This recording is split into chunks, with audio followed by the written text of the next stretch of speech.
Do you think you know everything about the Roman Empire? What if I told you that behind Rome's grandeur, there was a dark force filled with intrigue, conspiracies, and betrayals? The Praetorian Guard, created to protect the emperors, became much more than just an elite group of soldiers. They made and unmade emperors with a single stroke of the sword. But what really happened behind the scenes of this feared group? Brutal assassinations, secret deals, and absolute power in the shadows. Today, we will uncover the dark secrets of the Praetorian Guard and discover how they controlled Rome from the inside out. Get ready, because this story will change everything you thought you knew about the Roman Empire. The metallic sound of sandals echoed on the polished marble of the imperial palace as a group of soldiers marched in flawless formation. The rhythmic footsteps reverberated through corridors adorned with statues of gods and emperors, a visual reminder of the supreme power those men swore to protect. Their armor gleamed under the flickering torchlight, reflecting the gold and purple that adorned their cloaks, colors reserved for those above the common soldier. They were the Praetorians, the elite of the Roman army, the personal guard of the most powerful man in the world, the emperor. Created as a shield against betrayals and external threats, the Praetorian Guard soon became more than just a military protection force. Unlike the legions fighting at the empire's edges, defending Rome from barbarians and rebels, the Praetorians lived within the city itself, immersing themselves in the intrigues and conspiracies that boiled at the heart of power. They not only protected the emperor, they influenced his government, shaped political decisions, and in some cases, decided who should wear the laurel crown. When they marched through the streets of Rome, it wasn't just to display strength, but to remind everyone that the emperor's will was backed by elite warriors, willing to spill blood in his name. But this very power that made them loyal guardians also gave them an influence that many rulers underestimated. An emperor could ascend to the throne in glory, but his stay there depended on the loyalty of these men. And that loyalty could be bought. Gold, promises, titles. The Praetorians had learned that their strength made them essential, and a ruler who didn't please them risked seeing their blades pointed at him. Many who ruled did so with their favor, and fell because of their betrayal. In the shadows of palaces and beneath the applause of crowds, the Praetorian Guard would become one of the most feared and influential forces in Rome's history. And when the fate of the empire was at stake, it would be their swords, not just the will of the people or the senators, that decided who would live to rule, and who would meet their end at the tip of a blade. The massive gates of the Praetorian camp creaked open, and a group of soldiers marched into the city. Their armor shone in the Roman sunlight, and their eyes, always watchful, scanned the busy streets. But they were not there just to patrol. Far beyond mere guardians, the Praetorians were masters of the art of hidden power. Since its creation, their role had been to protect the emperor. However, over the years, they learned something even more valuable: the power to decide who would be the emperor. When a threat to the throne arose, it was their duty to crush it. But when the ruler himself became an obstacle to their interests, then it was only a matter of time before a new name appeared in the imperial decrees. In dark corridors, where only whispers dared echo, decisions were made. Senators were bought, generals were silenced, and conspirators appeared and vanished overnight. Sometimes, an emperor was killed in a tragic accident.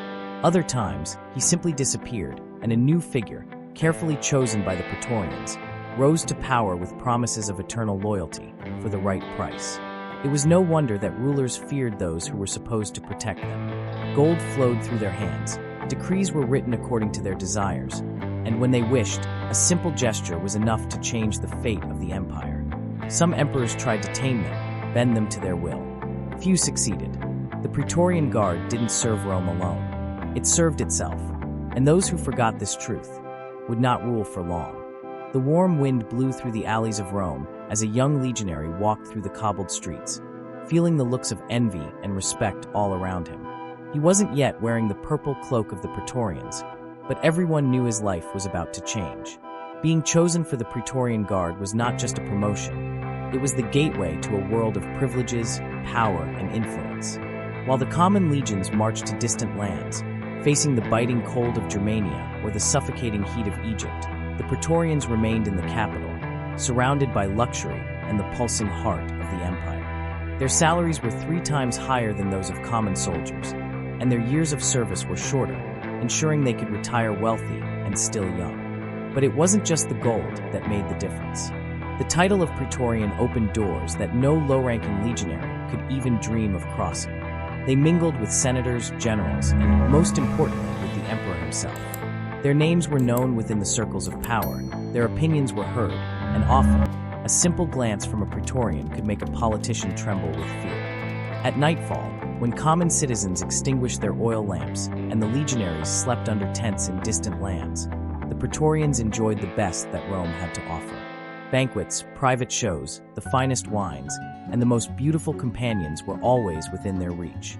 But the greatest privilege was the sense of invincibility. Unlike the soldiers who risked their lives in bloody battles against barbarians, the Praetorians lived surrounded by walls and protected by the very system they helped control. That young legionary walking through the streets knew that his life was about to change forever. Tomorrow, he would wear the elite armor, cross the gates of the Praetorian camp, and become part of one of the most powerful forces in the empire. But before that, there was one last obstacle. Being accepted into the Guard was no small feat. To become a Praetorian, it wasn't enough to desire power. One had to be chosen. And to do so, he would have to prove his worth. The rising sun tinged the horizon golden as the candidates gathered in the training field, their armor gleaming in the morning light. The silence was almost absolute. No one dared speak. They all knew they were about to face the hardest test of their lives. Being a legionary was already an honor, but joining the Praetorian Guard was a privilege reserved for few. It wasn't enough to be a skilled warrior. One had to be exceptional. The empire required that its guardians be the best of the best. Lethal soldiers, shrewd strategists, and above all, men whose loyalty would never falter. The officer in charge of the selection walked among the recruits, his sharp gaze analyzing each face, each stance. He knew not all of them would be accepted. Some might not survive the training. With a swift gesture, he gave the order, and the first phase began. The candidates were taken to a testing ground where they would face brutal challenges. Sweaty bodies clashed in hand-to-hand combat. Shields shattered under the force of blows. Spears were thrown with pinpoint accuracy. But sheer strength wasn't enough. Intelligence was tested too. The Praetorians weren't just soldiers. They were agents of imperial power. The candidates had to demonstrate cunning, the ability to read their surroundings, and anticipate the enemy's moves before he even knew he was being watched. But even for the strongest and smartest, there was an obstacle no one could overcome alone: political influence. No matter how talented a candidate was, without the backing of a senator, an influential general, or a Praetorian commander, their chances of being chosen were almost non-existent. The empire didn't just want lethal warriors. It wanted men whose alliances were unshakable and whose ties to Rome ensured their unquestionable loyalty. By the end of the grueling selection process, few remained standing. Some had failed the physical tests, others hadn't shown the necessary discipline. But among those who remained, a new future awaited. With one last assessment, the officers gave their verdict. The chosen ones would march toward Praetorian training. The rejected, on the other hand, would return to the ranks of the common army, carrying the weight of defeat. For the approved, that morning was just the beginning. The real trial was yet to come. The clang of metal echoed across the training field as the new recruits faced the first stage of the process that would transform them into elite soldiers. Every sword strike, every shield bash, every order shouted by the instructors was part of a rigorous system designed to shape not just warriors, but lethal and relentless guardians. The Praetorian training was not just an extension of the legionary training. It went beyond that. It was a refinement, a cruel filter that separated mere soldiers from those worthy of protecting the most powerful man in Rome. Right from the first week, recruits were pushed to their physical limits. They were forced to march for miles under the full weight of their armor, crossing rugged terrain, with little rest and almost no food. Those who hesitated fell. Those who fell and didn't rise were expelled. No weakness was tolerated. In hand-to-hand combat, they faced even more brutal challenges. The instructors used wooden weapons, but the blows were real. The goal was not just to teach how to fight, but to condition their bodies and minds so they would never hesitate in the face of danger. The recruits left the field covered in bruises, some even breaking bones, but they would learn to endure the pain, because on the front lines of power, hesitation meant death. However, Praetorian training wasn't just about brute strength. Strategy was a fundamental pillar. Recruits learned to read the enemy's movements, to anticipate attacks, and to respond with surgical precision. They spent hours studying urban combat tactics, because unlike the legions, the Praetorians didn't just fight in open fields. They fought in the corridors of the palace, in the narrow streets of Rome, and even in the halls where conspiracies were plotted. In addition to traditional weapons, they trained with daggers, poisons, and even unarmed combat techniques, preparing for any situation, even if captured or ambushed. But the most unique aspect of the training was not in the weapons or strategy, but in the mental conditioning. The Praetorian Guard demanded more than loyalty. It required absolute devotion to the emperor. Recruits went through long sessions of indoctrination, listening to speeches about the sacred duty of protecting Rome and its ruler. They were subjected to extreme psychological tests to ensure they wouldn't falter when faced with difficult orders. If an emperor ordered an execution, they were to obey without question, whether it was an enemy or even a powerful senator. At the end of the training, only the strongest, most disciplined, and most loyal remained. Each one of them had been molded for a single purpose, to serve as the shield and sword of the empire. And soon, they would have the chance to prove their worth. In the heart of Rome, where the walls of power were as impenetrable as the lances of the Praetorian Guard, there was an undeniable principle: absolute loyalty to the emperor. But this loyalty didn't arise solely from military duty. It was forged through alliances, favors, and connections that determined who rose and who fell within the hierarchy of the Guard. From the very first day, recruits learned that surviving in the world of the Praetorians required more than strength and discipline. Intelligence, political maneuvering, and above all, knowing whom to ally with were essential. The Praetorian Guard wasn't just a military force. It was a key piece in the chess game of Roman power. Senior officers avoided recruiting soldiers from distant provinces, believing these men might have divided loyalties. A warrior born in Hispania, Gaul, or Syria might, in theory, betray the emperor to favor his homeland.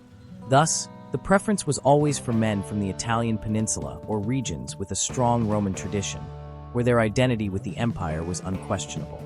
Moreover, personal connections were crucial for the future of a Praetorian. It wasn't enough to be a skilled warrior. One had to be in favor with the superiors, knowing whom to serve and when to demonstrate blind obedience.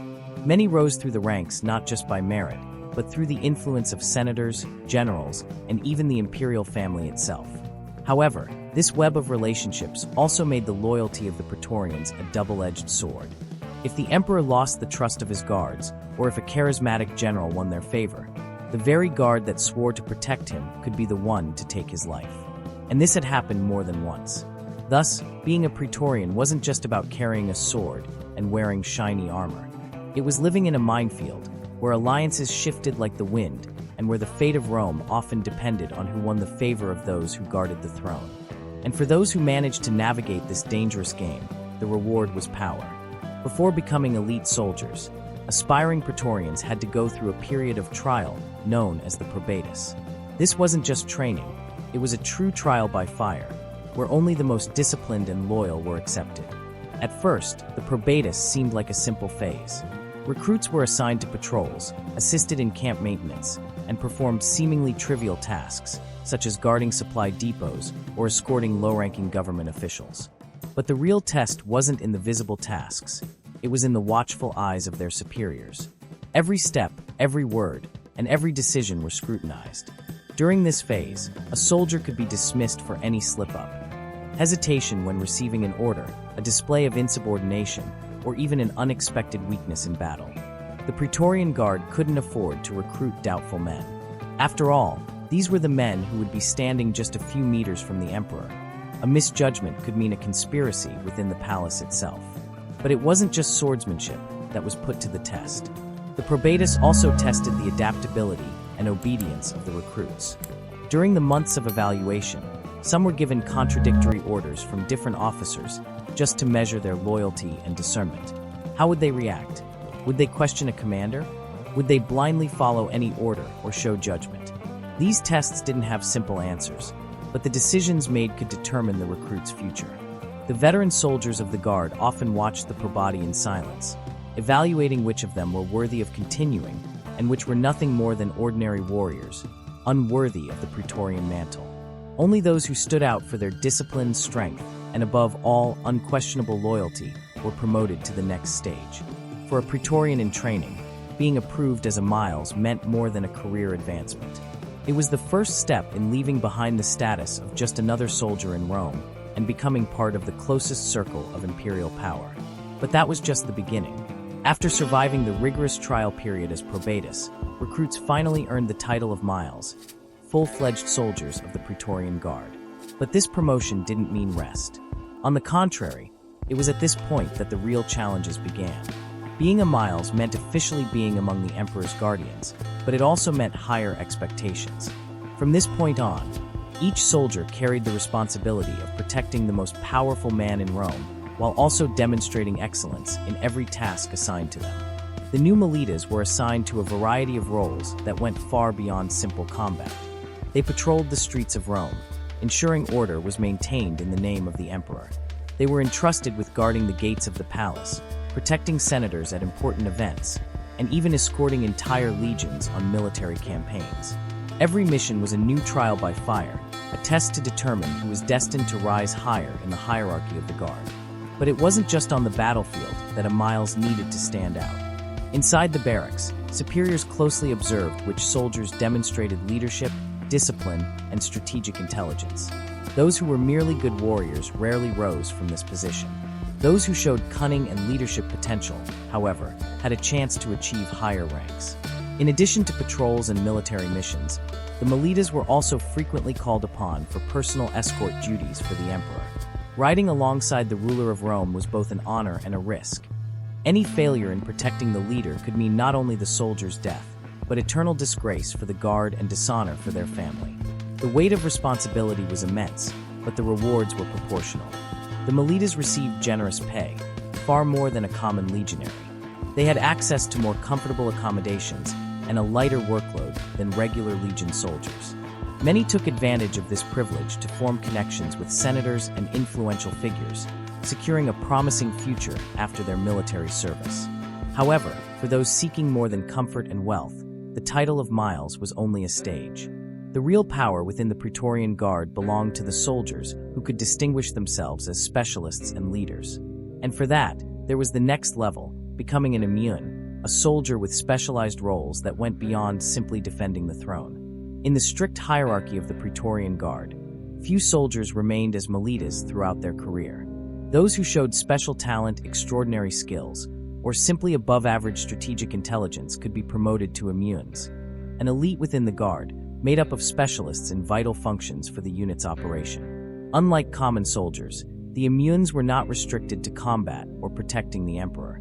They were key figures in the Guard's structure, taking on technical, administrative, and logistical roles that ensured the Praetorian force operated efficiently. Some became doctors, responsible for treating injuries in military campaigns or emergencies in the palace. Others were scribes, tasked with maintaining records of payments, security reports, and strategic information. There were also engineers who assisted in building and fortifying the imperial barracks and palaces. But not all immunes had peaceful roles. Among them were warfare and espionage specialists. Armamenters ensured that the Guard's weapons and armor were always in perfect condition. Military trainers were responsible for keeping the soldiers constantly prepared for battle, instructing them in advanced combat tactics and the use of specialized weapons. And there were those involved in intelligence gathering, men who could infiltrate suspicious political groups, monitor public figures, or even eliminate enemies of the regime without leaving a trace. The title of immune not only brought prestige, but also practical benefits. These soldiers were paid more than the Milites and were exempt from certain heavy tasks, like regular patrols and long guard shifts. This allowed them to focus entirely on their specialized roles while gaining influence within the Guard. For many, becoming an immune was the key to a promising future. After military service, doctors could open private clinics, scribes could become administrative advisors, and engineers could work for prominent builders in Rome. But for those seeking an even grander destiny within the Praetorian Guard, the next step was to reach leadership positions. Among the most respected positions within the Guard was that of the signifer, the standard bearer, a symbol of honor and command. Within the hierarchy of the Praetorian Guard, few positions were as revered as that of signifer. Carrying the legion's standard was not just a task, but an honor that symbolized the identity and prestige of the unit. The signifer not only carried the standard in battles and parades, but was also responsible for ensuring the troops' morale remained unshaken, even in the most extreme situations. The standard was the heart of any Roman military unit. Losing the standard meant total humiliation for the army. Therefore, the signifer was a key figure, not just in battle but also in strategies involving the motivation and focus of the soldiers. He was an example of discipline and loyalty, and his position required unquestionable strength of character. In addition to carrying the standard, the signifer was also responsible for managing the finances of the Praetorian Guard. He oversaw the distribution of soldiers' pay and ensured that military resources were well managed. This meant he had significant influence within the Guard's structure, as financial control was one of the keys to maintaining the soldiers' loyalty and commitment. Signifers were men respected not only for their competence in maintaining the Guard's morale and resources, but also for their authority within the hierarchy. They were often called upon to advise superiors on strategic and operational matters, as their position gave them a broad perspective on the functioning of the troops. However, the weight of the position also brought risks. The signifer was an exposed figure, and any failure in his duties could have dramatic consequences. If a standard was lost in battle or soldiers rebelled due to financial issues, the blame fell squarely on the signifer, which could result in his downfall or, in more severe cases, his execution. Despite the risks, signifers were considered among the most loyal and powerful members of the Guard. And for many, this position was just a stepping stone to higher roles, such as leading special units or holding leadership positions within the Praetorian Guard itself. The responsibility of the signifer in maintaining discipline, resources, and morale paved the way for the next step in a soldier's rise within the Guard: the position of decanus, a leader with direct authority over small groups of soldiers. Among the leadership positions in the Praetorian Guard, the title of decanus was one of the most important and respected. A decanus commanded a small group of 8 soldiers, but his influence extended far beyond the limited number of men under his command. His main responsibility was ensuring discipline was upheld, orders from higher ranks were strictly followed, and the troops' morale remained high. The decanus role was the gateway for those aspiring to become higher-ranking leaders within the Praetorian Guard. To achieve this position, a soldier needed to demonstrate not only combat skill, but also leadership qualities, organizational abilities, and intelligence. The decanus was not only a military leader, he was also a manager, a mentor, and a symbol of authority. His job began with training his small unit. While recruits received general training under the supervision of higher officers, it was the decanus who spent the most time with his soldiers, preparing them for battle and ensuring they were ready to carry out any mission assigned. He closely observed his men's attitudes, skills, and behavior, ensuring that any weakness was quickly corrected. Furthermore, the decanus was an example of loyalty. His position not only required obedience from his soldiers, but also an unwavering commitment to the emperor and superiors. Any sign of disloyalty or insubordination would be dealt with severely, and the decanus would not hesitate to apply the necessary discipline to maintain order. This direct leadership also placed him at the center of a network of connections within the Praetorian Guard. The decanus had to maintain good relationships with other officers and lower-ranking soldiers to ensure his unit was well-coordinated and efficient. As the decanus demonstrated success in his role, he gained more respect within the Guard and more opportunities to rise within the hierarchy. However, the decanus position was not without risks. As the leader of a small unit, he was responsible for any failure that occurred under his command. If his soldiers failed a mission or a revolt occurred, the decanus was the first to be held accountable. Depending on the severity of the failure, he could be removed from his position or even punished. Despite this, being a decanus was a crucial step for those seeking a successful career within the Praetorian Guard. The position offered a great opportunity to stand out, learn, and eventually reach an even higher rank, such as that of the Praetorian Knight, the elite of the Guard. Within the Praetorian Guard, one of the most exclusive and prestigious positions was that of the Praetorian Knights. They formed the elite of the Guard, a highly trained cavalry unit responsible for protecting the emperor during public moments and on his travels.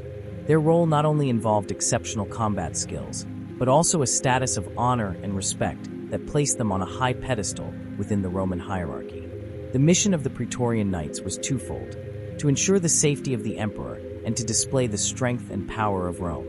In parades, festivals, and other ceremonies, they would ride alongside the emperor, standing out due to their skill and imposing presence. Their role as elite bodyguards required them to always be prepared to act in moments of danger, protecting the emperor from any threats, both inside and outside the city. However, the prestige of being a Praetorian Knight went beyond battles and personal protection. This elite group was often chosen from among the best soldiers of the Guard, those who had demonstrated exceptional skills in hand-to-hand combat, weaponry, and cavalry tactics.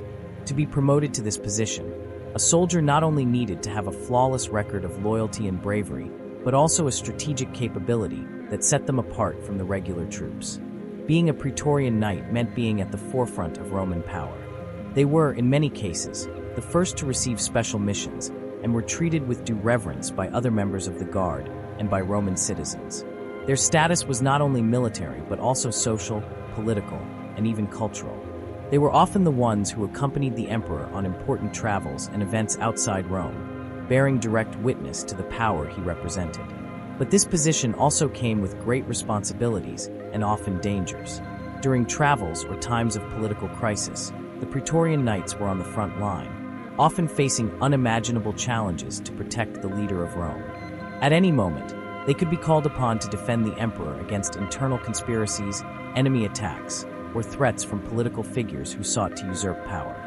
Moreover, this elite of the Praetorian Guard was often involved in the intrigues and political games that shaped ancient Rome. While their mission was to protect the emperor, many knights had their own ambitions, and their status gave them access to circles of power where they could influence decisions or even conspire for changes in leadership.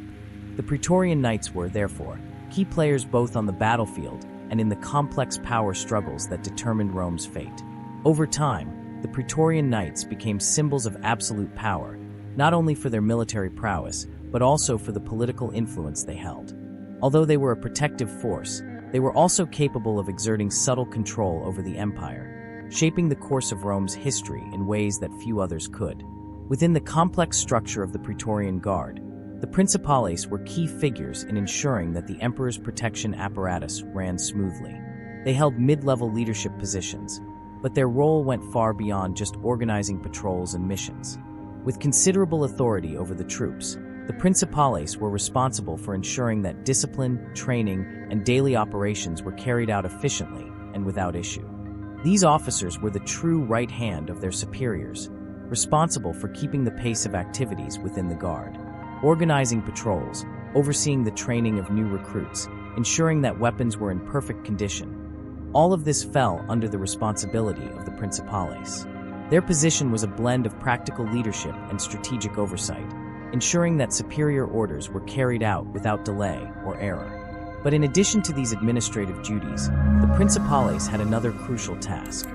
They served as a link between the lower-ranking soldiers and higher-ranking officers, such as the centurions or even the emperor himself. They were the eyes and ears of the higher command, transmitting information, concerns, and feedback from the ranks to the upper echelons. The Principales had to be keenly aware of any signs of disloyalty, dysfunction, or weakness within their ranks, and their ability to quickly identify and correct problems could be key to the Guard's stability. If there was a threat to the emperor's security, it was a Principales who would organize the immediate response, gathering his soldiers to form a solid defense.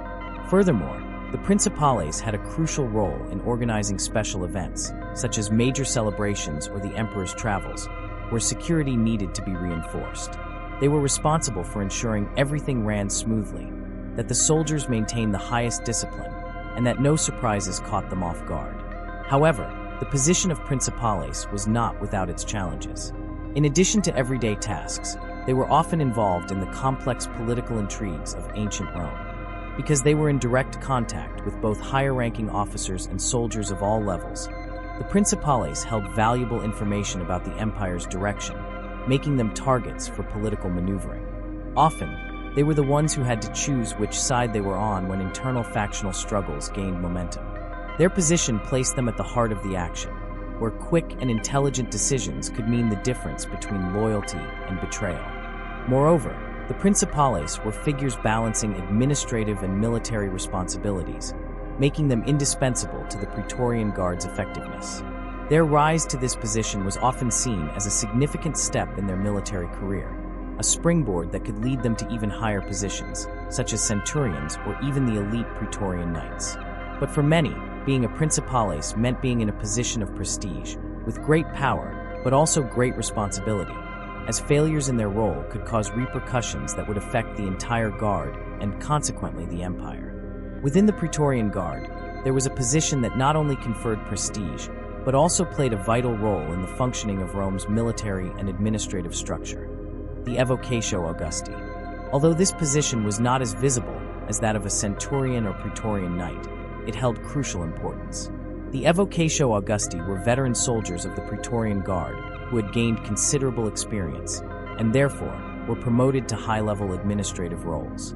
The title of evocatio Augusti represented a transition from the battlefield to a more strategic position, one less focused on direct combat. These veterans became authority figures in roles involving the training of new recruits, managing military resources, and even coordinating large logistical operations. Their experience in Rome's military campaigns made them ideal for handling the complex supply system and resource management that kept the Praetorian Guard functioning. Moreover, the evocatio Augusti played a crucial role as direct assistants to the emperor and other high-ranking officials. They were responsible for ensuring that field commanders were adequately supported with the necessary equipment, information, and resources to ensure victory in battle. They were often involved in overseeing discipline within the guard, working side by side with the principales and other leaders to ensure soldiers maintained a high standard of excellence. Despite their administrative position, the evocatio Augusti were still respected by the troops. Their presence on the battlefield, even in a more strategic role, was always remembered with great reverence. Not only for their combat experience, but also for the wisdom gained over the years, they held a kind of respectful authority that made them indispensable advisors in times of crisis. Furthermore, due to their direct connection with the emperor and the higher echelons of power, the evocatio Augusti were often the spokespeople for the imperial will within the guard, influencing decisions and combat strategies. Over time, many evocatio Augusti used their experience to become instructors for new recruits, passing on their vast knowledge of combat, loyalty, and the complex internal politics of the Praetorian Guard. Some even became influential figures in the Roman political scene, using their connection with the Guard and the emperor to rise to positions of power outside the battlefield. However, this position was not without danger. As advisors to the emperor, the evocatio Augusti were often at the center of political disputes and internal machinations that shaped Rome's destiny. Their proximity to the highest power in Rome made them targets for political enemies who sought to exploit any weakness or misjudgment. In some cases, their loyalty to the emperor was tested in cruel ways, and a lack of discernment could spell the end of a promising career. The position of evocatio Augusti was not just an honor. It was a vital responsibility requiring political cunning, military wisdom, and unwavering loyalty to the empire. Their influence often extended beyond the confines of the battlefield, as they helped shape the future of the Praetorian Guard and, by extension, Rome itself. At the heart of the Praetorian Guard structure were power and discipline intertwined with Rome's political and military ambitions. The centurions stood out as figures of both respected and feared authority. They were the direct commanders of the Praetorian troops, responsible for maintaining order, ensuring operational effectiveness, and most crucially, ensuring loyalty to the imperial cause above all else. The responsibility of the centurions was immense. They not only led soldiers in combat, but were also in charge of all tactical organization within the guard. Their role was to shape the principales and rank-and-file soldiers into disciplined warriors, ready to protect the emperor at all costs. Every action of the guard was overseen by the centurions, who had to maintain constant vigilance, ensuring strategies were executed with precision. However, a centurion's role wasn't limited to battle. They were also responsible for training their troops in the arts of war, from the use of swords and shields to more advanced formation and strategy techniques. The centurions were masters at maintaining troop morale, which was especially important in times of political tension or internal conflict. They knew how to instill respect for hierarchy and discipline, essential elements for the guard's effectiveness. The position of centurion was also a reflection of status within the guard. It was not an easy position to achieve. To reach this level, A soldier had to demonstrate not only exceptional combat skills, but also strategic intelligence and, above all, loyalty to the emperor and the republic. A soldier's rise to centurion typically came after years of distinguished service, where they proved capable of leading not just by example, but also with effectiveness in combat and crisis situations. However, this power and respect came with significant challenges. The centurions were constantly at risk of becoming embroiled in political and military intrigue. Because they were so close to the major centers of power, they often found themselves in the midst of internal disputes within the Guard or even between Rome's political factions. Their ability to navigate this political terrain became just as important as their skill on the battlefield. In times of crisis, a centurion had the power to make quick decisions, often with far-reaching consequences for the future of the empire. Their authority within the Guard was absolute, and any failure could be fatal.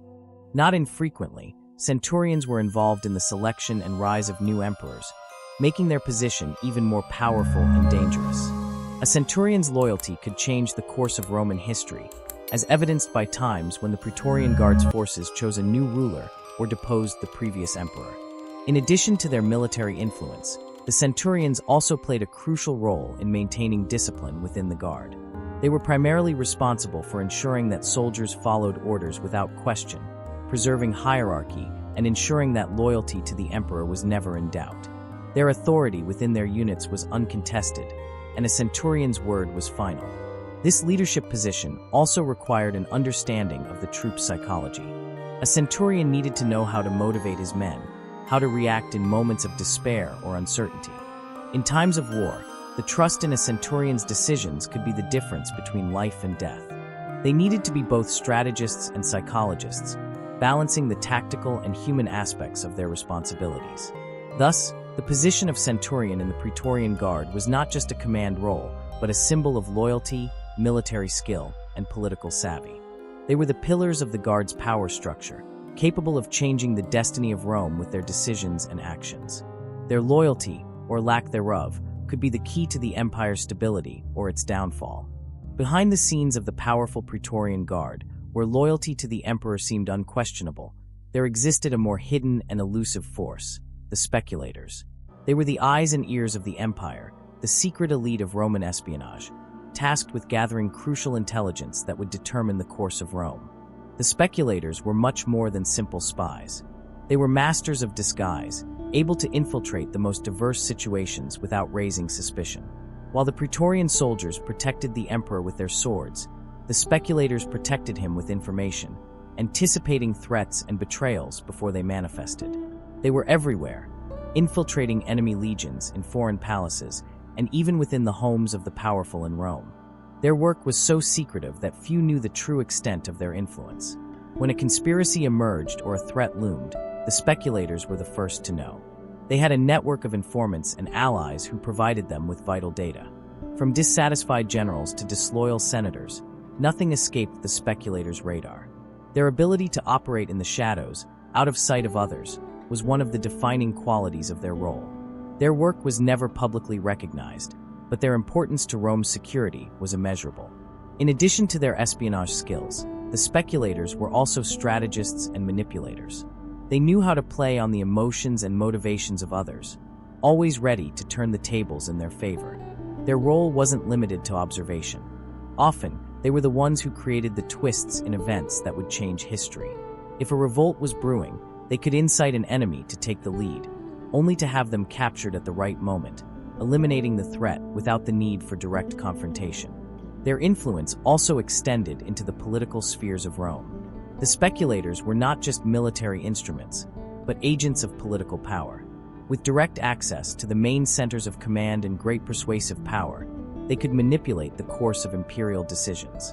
They were the true masters of palace intrigues, often deciding who would rise or fall in the empire without ever wielding a sword.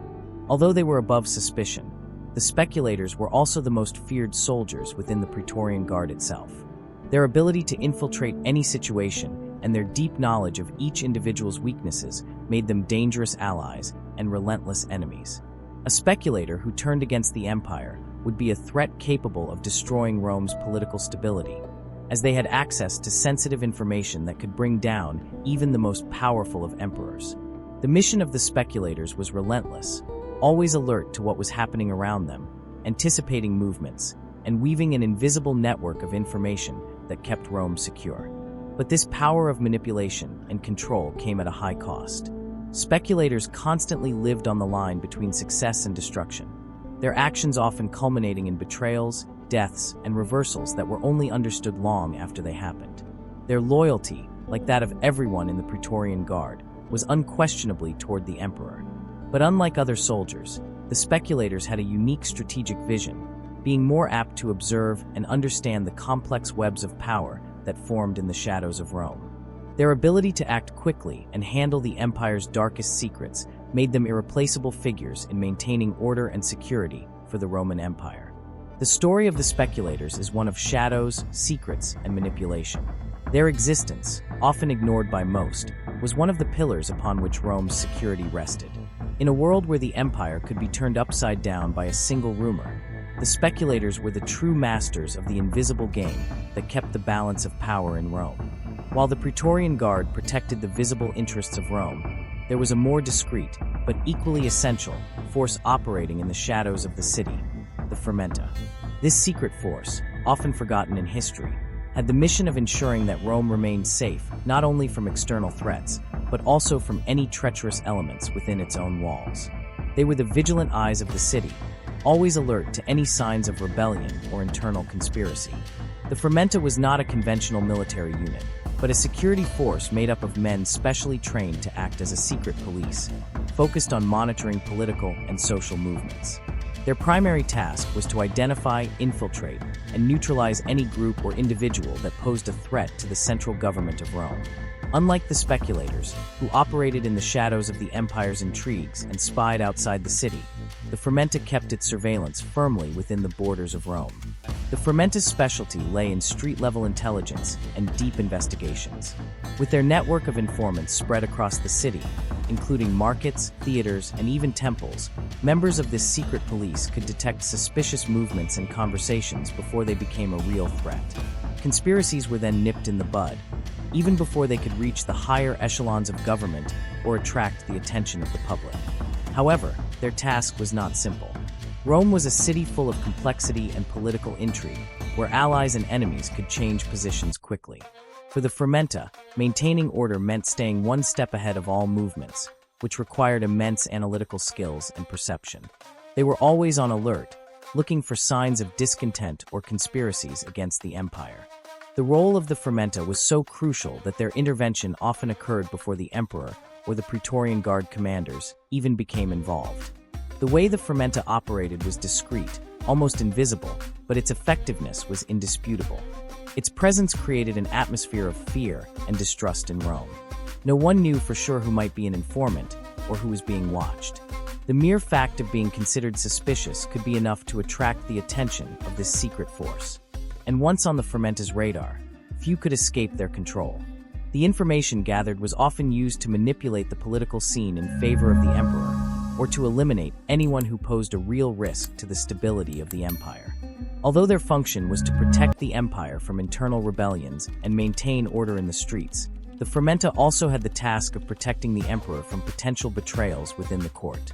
They watched over senators, generals, and even members of the imperial family, ensuring that no plot was formed against Rome's supreme leader. Their methods were not delicate. Intense interrogations, constant surveillance, and when necessary, the swift elimination of any threat. Over time, the Fermenta grew more powerful and influential, often becoming an arm of the emperor himself. Their position in the shadows of Roman politics grew so much that, at certain periods, their actions were further from legality and closer to tyranny. Like a double-edged sword, the power of the Fermenta could be used to ensure peace and stability in Rome, but also to crush any movement seen as a challenge to imperial power. Thus, the Fermenta became a symbol of Rome's absolute control over its citizens. Their incessant surveillance and power to intervene in Rome's internal matters ensured that the empire remained free from rebellions or any subversive movements. However, their power also became a dangerous weapon, and their presence in the shadows was often responsible for betrayals, repressions, and the downfall of powerful figures who fell into the clutches of this secret police. Rome, with its grandeur and complexity, needed such vigilance to maintain its stability. But as with all power, the fermenta also carried the risk of abuse, and its role in Rome's history would forever be marked by this duality between security and control. The Praetorian Guard was not just a military force. It was also a reflection of the complexity of ancient Rome itself.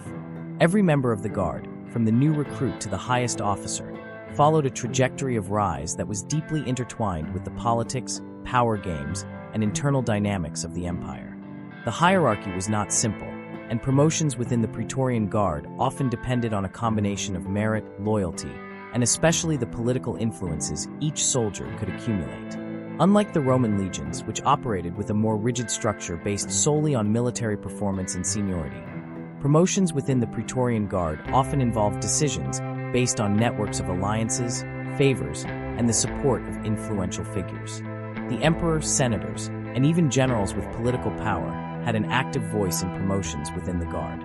A soldier who demonstrated great loyalty to the emperor, for example, might be promoted more quickly, not only for their military skills but also for their proximity to the central power.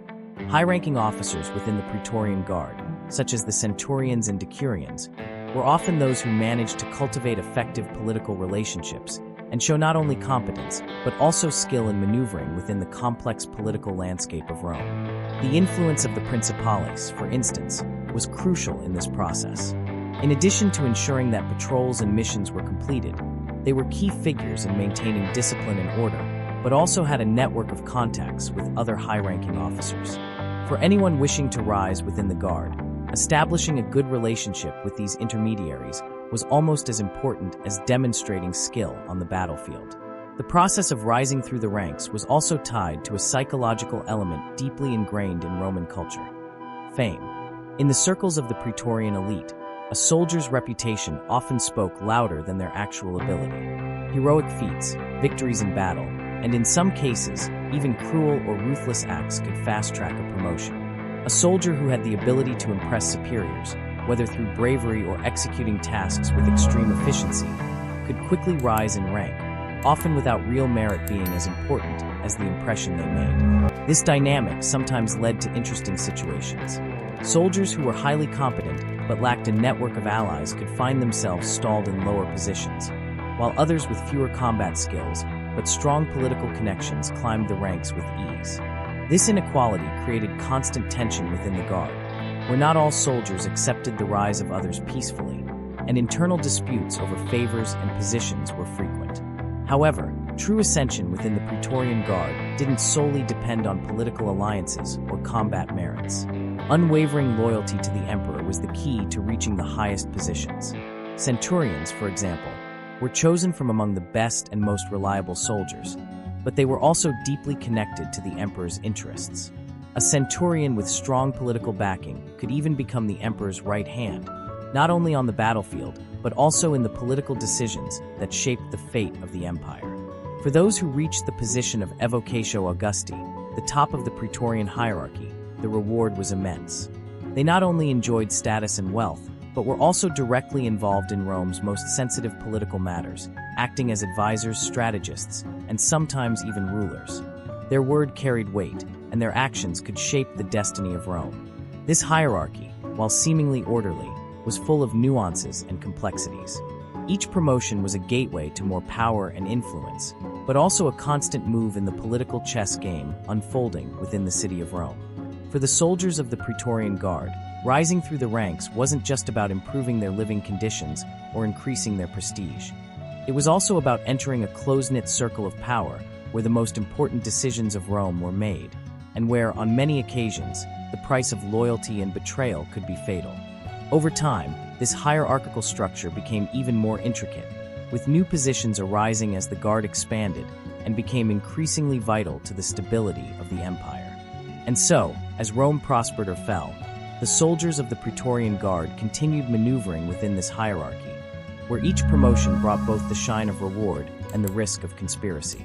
The relationship between the Praetorian Guard and the Roman emperors was complex and multifaceted, going far beyond a simple alliance between protectors and the governed. On one hand, the Praetorians were seen as the essential defenders of the emperor, the most trusted elite, tasked with ensuring his personal security, especially against assassins, political rivals, and even betrayals within the empire itself. On the other hand, the Guard's power was so great that many emperors found themselves constantly negotiating with, and in some cases, even subordinating themselves to the Guard's desires. The Praetorians' loyalty to the emperor was crucial to Rome's survival. However, this loyalty was not unconditional. On many occasions, what motivated the Guard was not a pure sense of devotion to the leader, but the pursuit of privileges, financial rewards, and power. Thus, the relationship between the Guard and the emperor was often a two-way street, with both sides depending on each other to maintain their status and security. The emperor needed the Guard to stay in power, while the Guard fed off the power they had over the emperor to secure their own advantages. The impact of this power was immense. At several points in Roman history, the Praetorians did not limit themselves to protecting or even controlling the emperor's security, but had direct influence over the most important political decisions. They were known to interfere in the choice of successors, often placing or deposing leaders based on their own convenience.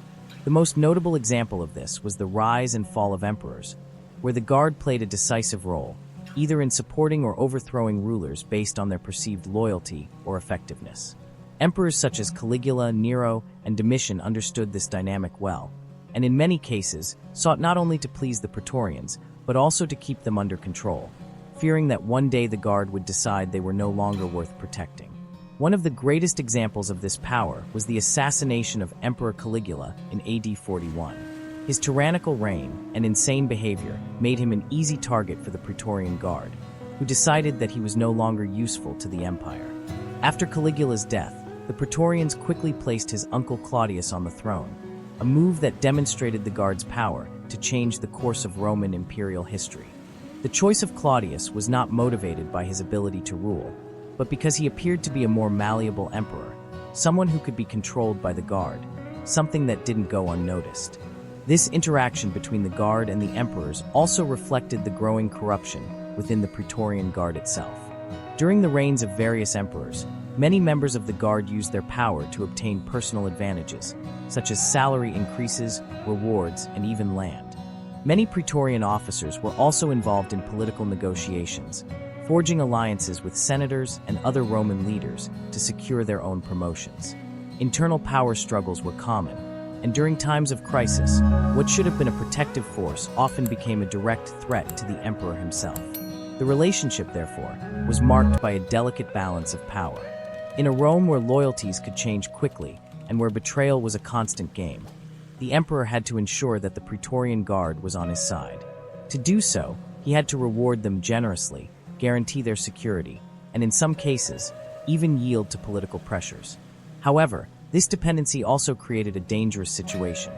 At any moment, the Praetorians could decide that the emperor no longer served their interests, and a change of rulers could be carried out brutally and mercilessly. Nevertheless, the relationship was not always one of pure tension. Some emperors, like Augustus, understood the need to establish a relationship of mutual respect with the Guard, offering benefits in exchange for unquestionable loyalty. This helped ensure greater stability within the empire and prevented the Praetorian Guard from becoming a constant threat. The issue, however, was that this dynamic completely depended on the emperor's ability to control the Praetorians, something that not all rulers were successful at doing. This cycle of trust and betrayal, protection and threat, ensured that the Praetorian Guard played a vital yet volatile role in the history of Rome. When emperors were strong, the Guard remained loyal. When imperial power weakened, the Guard could easily decide Rome's fate and often shift the course of history to suit their own interests. After years of loyalty and dedication, members of the Praetorian Guard did not leave without being properly rewarded. What many didn't realize is that behind the immense authority and power enjoyed by the Praetorians, there was a promise of return, a future full of benefits for those who served with distinction. With a salary considerably higher than that of other Roman troops, the Praetorians lived a level of comfort that few other soldiers could even imagine. Their income wasn't limited to regular pay, but also included special bonuses for services rendered, such as protecting foreign rulers, ensuring security at major ceremonies, or even participating in secret missions that secured the empire's stability. It was common for Praetorians to not only accumulate a good sum of money upon completing their service, but also acquire land, property, and titles. Those who demonstrated loyalty and skill in their duties were often rewarded with administrative positions within the empire's structure. Some became governors of provinces, others rose to influential political positions in Rome, such as advisors to senators or even military leaders. These rewards weren't just financial but also served as symbols of status, proof that the Praetorians were not just soldiers, but key figures in the Roman system, shaping the destiny of the Republic and later the Empire. In addition to material wealth and property, Praetorians enjoyed a privilege rarely granted to other soldiers: the opportunity to form high-status families integrated into the Roman elite. Many members of the Guard married women from influential families or the daughters of senators, further solidifying their connections within the political and social structure of Rome. These strategic alliances elevated the Guard's prestige, making it even more intertwined with the political power of the city. For soldiers who retired after fulfilling their duties, the rewards were just as generous. The Empire understood the importance of keeping the Praetorians satisfied, and this extended beyond just their years of service. When it came time to retire from military life, the pension offered significant financial security. Many former soldiers became farmers, managing vast estates granted as a reward for their service. Others turned to trade or business, establishing successful enterprises that ensured a comfortable future for themselves and their families. This cycle of rewards served not only to maintain the Praetorians' loyalty, but also to perpetuate the power structure within Rome. By offering tangible and lasting benefits, the Empire ensured that the Praetorians remained committed to protecting their rulers, without this turning against the Empire itself. The rewards were the link that bound the soldiers to the stability of the system, creating a mutual dependency between the Emperor and his Guard. However, like everything good in Rome, there was a price to be paid. The Empire's generosity, with its substantial rewards, also created an insatiable desire for more. Many Praetorians, especially those who found themselves holding power and wealth, became even more ambitious. When they felt threatened or dissatisfied with their rewards, their loyalty to the Emperor could easily be bought or undone. In fact, at certain points in history, the mere promise of additional rewards was enough to depose an emperor and replace them with one more favorable to the interests of the Guard. The paradox of the rewards was clear. They guaranteed stability and loyalty, but also fueled greed and corruption within the Guard. Over the centuries, the Roman Empire saw its Praetorian Guard transition from a disciplined protective force to a political machine hungry for power and privileges. For many Praetorian soldiers, retirement was a time of celebration, but also an adjustment to a new life away from the military routine. After years of intense training, dangerous missions, and constant protection of the Emperor, these veterans faced a new challenge: how to enjoy their rewards and cope with the transition to civilian life. Upon completing their service, Praetorians retired with great honor, but also with a series of benefits that ensured a comfortable existence. The retirement of a Praetorian soldier was unlike that of any other military personnel. They received generous pensions, land, and property, a package of rewards that transformed the lives of those who had served with distinction. However, the real issue for many wasn't just the material wealth they had accumulated, but what to do with this newfound freedom. With retirement, many former Praetorians became owners of large rural estates, turning into respected farmers. The land they received was often vast, allowing them to cultivate and expand their wealth, making them prominent figures in their new communities. In Rome and other parts of the Empire, these former soldiers were now far from the capital, but they remained men of influence. Connections they made during service, friendships with senators and generals, ensured them a place of respect in society. Furthermore, their military experience gave them valuable skills to venture into other areas. Many became leaders of local factions or got involved in trade. Some even used their strategic and leadership skills to manage large properties or businesses, helping expand the Roman economy in various regions. Others, with their knowledge of military tactics, offered consulting services to other rulers or military leaders, becoming valuable advisors to those seeking to increase their influence within the empire. However, not all found peace and tranquility after their service ended. Some veterans missed the structure and discipline of military life, leading them to engage in politically risky activities. Some former Praetorians, full of power and with valuable contacts, found themselves involved in political intrigue, seeking ways to return to active life, influence important decisions, or even manipulate the course of Roman politics. Their ambitions did not fade with retirement. On the contrary, they transformed into a desire to continue exerting influence behind the scenes. Those who didn't feel at ease with a quieter, more contemplative life often got involved in violent actions or became mercenaries in wars far from the empire, where they could sell their services as strategists or commanders of troops. The skills they had acquired during their years in the Praetorian Guard, whether on the battlefield or in more discreet missions, made them highly valuable to those seeking private armies and experts in tactical combat. There were also cases where ex-soldiers, weary of constant fighting, withdrew to lead simpler lives away from Rome. Many settled in small villages or provincial towns, integrating with the local populations, living off their properties, and leading peaceful lives. They became respected figures, often called upon to mediate local disputes or advise young soldiers, passing on the knowledge and experience they had accumulated over the years. What all former Praetorians had in common, however, was the sense that their lives had changed forever. The experience they lived in the Praetorian Guard marked them for the rest of their lives, shaping their identity and giving them a new role within Roman society. Although the Guard dissolved in the 4th century, the legacy of those who served continued to live on in the cities and towns throughout the empire, where their stories of power, loyalty, and ambition were remembered with a mix of reverence and fear. The Praetorian Guard, once an unbeatable force made up of elite soldiers with immense political and military power, began to disintegrate over time.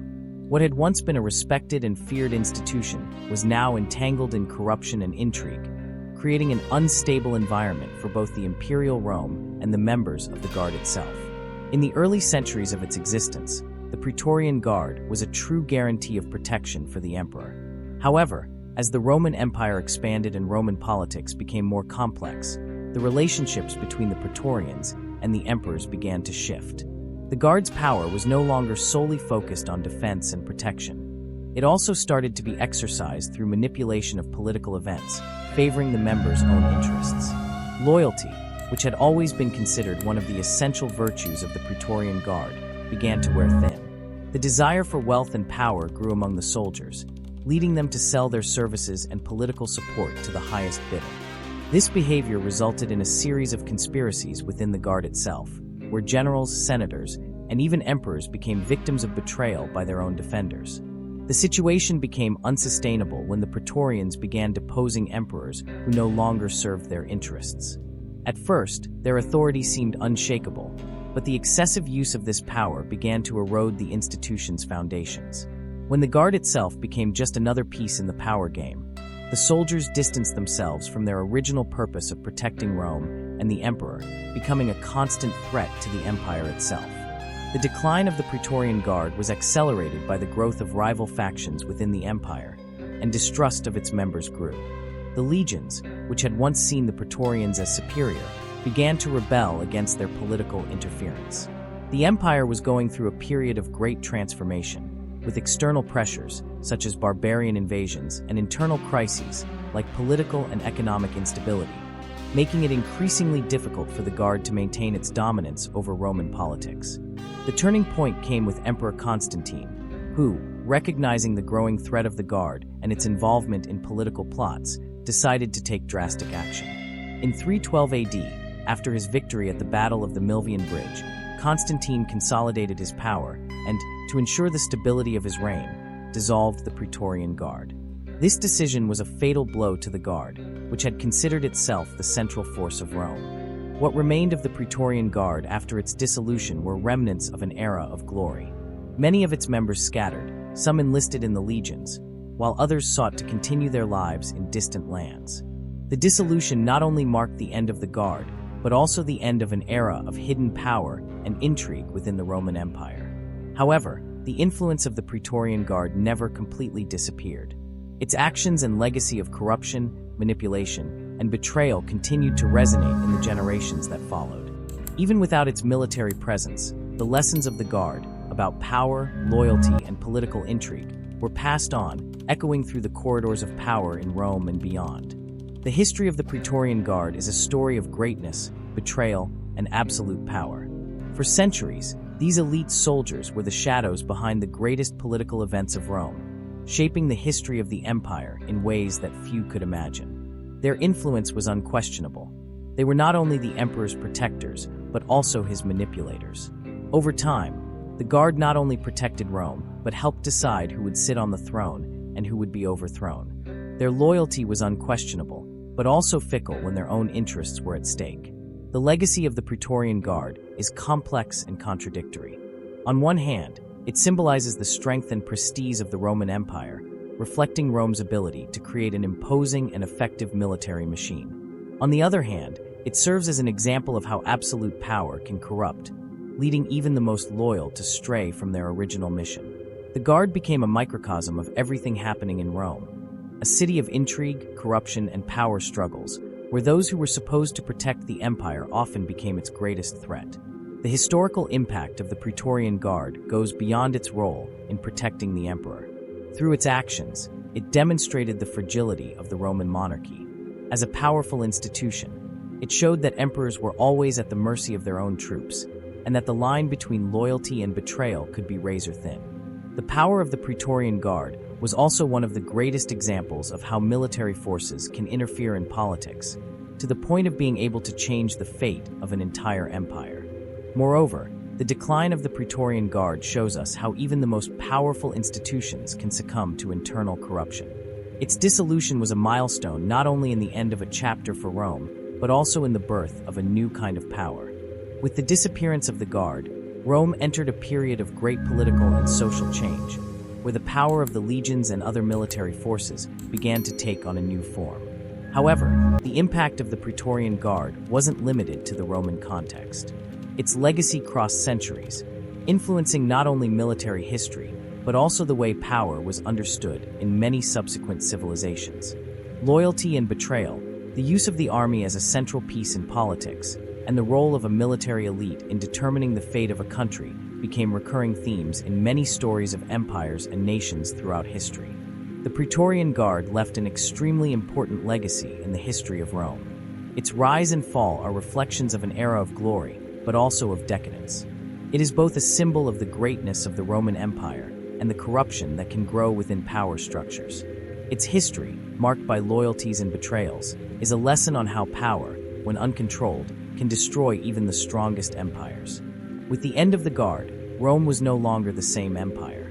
The lessons it left continue to be studied and reflected upon to this day, serving as a reminder that, in any government or regime, military control over power should never be underestimated.